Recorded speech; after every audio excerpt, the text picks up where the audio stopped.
بسم الله الرحمن الرحيم إن الله وملائكته يصلون على النبي يا أيها الذين آمنوا صلوا عليه وسلموا تسليما اللهم صل على سيدنا محمد وعلى آل سيدنا محمد وبارك وسلم۔ اللہ تعالیٰ کا بے انتہا فضل و کرم ہے کہ اس نے ہمیں نبی کریم صلی اللہ علیہ وسلم کے امت میں پیدا فرمایا اور پیدا ہونے کا فخر عنایت فرمایا، اور مزید کرم ہوا کہ اللہ نے قرآن جیسے نعمت سے ہمیں وابستہ فرمایا، اولیاء اللہ کے دامن سے وابستہ فرمایا، تصدیق ایمان کے لیے ہمیں یہاں جمع فرمایا۔ انشاءاللہ اللہ سبحانہ و تعالیٰ کی مدد سے اور رسول اللہ صلی اللہ علیہ وسلم کی رسالت کے فیضان سے آج قبر سیریز کا 6 لیکچر شروع کرتے ہیں۔ قبر سیریز کے لاسٹ لیکچر میں ہم نے سیکھا تھا کہ دین اللہ کا ہے اور دین کو پہنچانے والے رسول اللہ صلی اللہ علیہ وسلم ہے۔ قبر میں جو سوال ہوگا ماں دینوں کا، اس کا جواب دینے کے لیے دین کو قرآن اور حدیث سے سمجھنا ہے۔ لاسٹ لیکچر میں ہم نے سیکھا تھا کہ دین کا معنی کیا ہے۔ اصل میں دین کیا ہے؟ جزا اور سزا، منشاء حق اللہ کی مرضی۔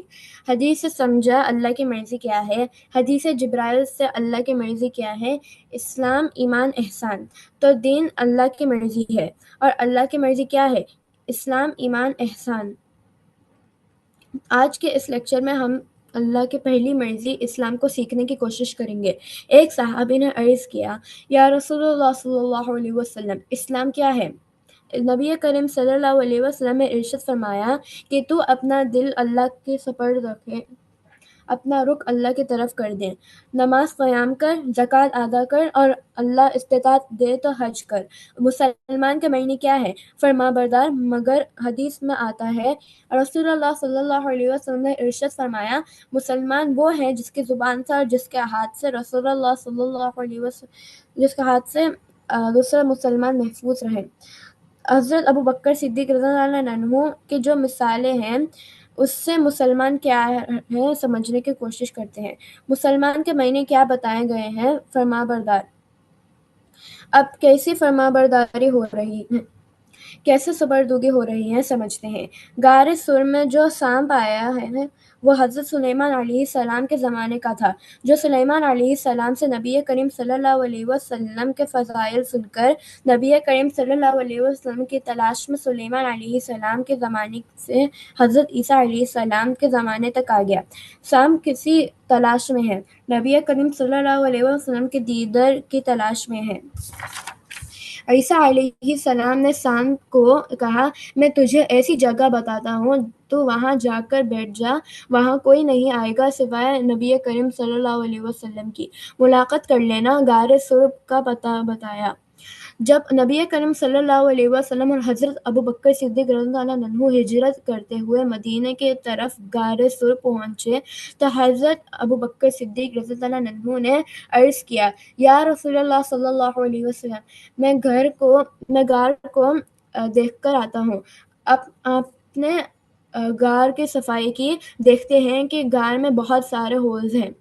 حضرت ابو بکر صدیق رضی اللہ عنہ نے اپنا عمامہ اور کرتا مبارک نکالا اور اس سے جہاں جہاں ہولز تھے وہ بند کر دیے۔ ایک ہول بچ گیا تو اپنی ایدی مبارک کو وہاں لگا دیا اور عرض کیا، یا رسول اللہ صلی اللہ علیہ وسلم تشریف لائے۔ نبی کریم صلی اللہ علیہ وسلم تشریف لائے اور آپ کے ماندی مبارک پر اپنا سر مبارک رکھ کر آرام فرما رہے ہیں۔ اب وہ سانپ ہر ہول میں جاتا ہے اور ہر ہول بند ہے۔ ایک ہول ہے جہاں ایدی لگی ہے، پہلے وہ ایدی کو چاٹا ہے تاکہ پیر ہٹا دے، لیکن حضرت ابو بکر صدیق رضی اللہ عنہ نے رسول اللہ صلی اللہ علیہ وسلم کے عادت میں بالکل بنا ہلے بیٹھے ہوئے ہیں، پیر نہیں ہٹائے۔ اب وہ سانپ نے دسنا شروع کیا اور 70 دفعہ دنسا۔ جیسے جیسے سانپ کی عمر بڑھتی ہے اس کے ساتھ اس کا زہر بھی بڑھتا ہے۔ وہ سانپ تو پھر کتنے سال پرانا تھا؟ سلیمان علیہ السلام کے زمانے کا سانپ تھا۔ یہاں پر دشمن کا خوف، سفر کے تھکان اور 70 بار سانپ دنس رہا ہے، لیکن ابو بکر صدیق رضی اللہ عنہ پھر بھی پیر نہیں ہلائے۔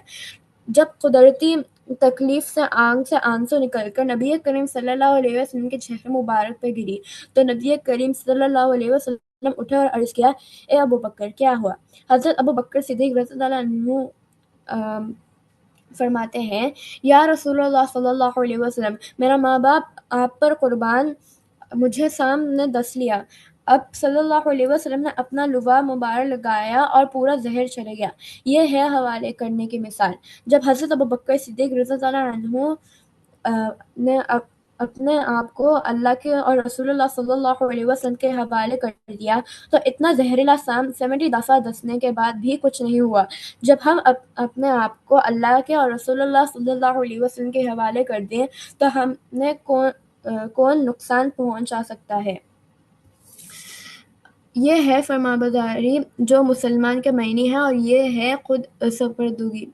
تو اسلام میں خود سپردگی ہونا، اپنے جسم کو بھی اللہ کے اور رسول اللہ صلی اللہ علیہ وسلم کے حوالے کر دینا، اپنے دن کو بھی، اپنی روح کو بھی۔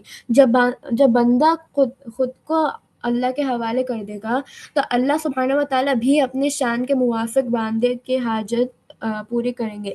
تو دین میں اللہ کی پہلی مرضی یہ ہے کہ ہم اللہ کے حوالے ہو جانا۔ اللہ تعالیٰ قرآن میں سورہ توبہ آیت نمبر 72 میں فرماتے ہیں یخلفون باللہ ما قالوا ولقد قالوا کلمۃ الکفر وکفروا بعد اسلامہم وحموا بما لم ینالوا وما نقموا الا ان اغناهم اللہ ورسولہ من فضلہ فإن اردو ترجمہ، یہ منافق اللہ کی قسمیں کھاتے ہیں کہ ہم نے تو ایسے نہیں کہا، حالانکہ انہوں نے یقیناً کفر کا کلمہ کہا ہے اور اسلام لانے کے بعد کافر ہو گئے۔ اللہ تعالیٰ کہہ رہے ہیں اسلام لے کر آئے تھے، زبان سے اقرار تو کیا تھا مگر دل میں اسلام نہیں لایا۔ بندہ دنیا میں اپنے دل کو اللہ کے حوالے نہیں کرے گا تو قبر میں جواب نہیں دے پائے گا جو سوال ہونے والا ہے، ما دین کا، تو دین کیا ہے؟ اسلام ہے۔ اور نبی کریم صلی اللہ علیہ وسلم نے اسلام کیا بتایا؟ اپنے دل کو اللہ کے سپرد کر دینا، اپنا رخ اللہ کی طرف کر دینا۔ تو آج بات کیا سمجھ میں آئے؟ اسلام کے معنی کیا ہے؟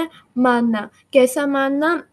بنا اعتراض کیے، اطاعت کے لیے گردن جھکا دینا، یعنی اللہ نے جو حکم دیا ہے اس کو مان لینا اور خود سپردگی کرنا، اپنے جسم کو، روح کو، دل کو اللہ کے حوالے کرنا۔ تو دین کیا سمجھ میں آیا؟ قرآن سے اللہ کی مرضی سمجھیں، یعنی جزا اور بدلہ کس پر ہے؟ اللہ کی مرضی پر ہے۔ اور حدیث جبرائیل سے اللہ کی مرضی کیا ہے؟ اسلام، ایمان، احسان، جس میں سے آج ہم نے اسلام سمجھنے کی کوشش کی ہے۔ تو اس کے ساتھ میں اپنی بات کو ختم کرتا ہوں اور اللہ سے دعا کرتا ہوں کہ جو بھی کہا اور سنا گیا ہے اللہ ہم سب کو اس پر عمل کرنے کی توفیق دے، آمین۔ ان اللہ و ملائکتہ یصلون علی النبی یا ایھا الذین آمنوا صلوا علیہ وسلموا تسلیما اللهم صل علی سیدنا محمد وعلی آل سیدنا محمد وبارک وسلم۔ جزاک اللہ خیر۔ السلام علیکم ورحمۃ اللہ وبرکاتہ۔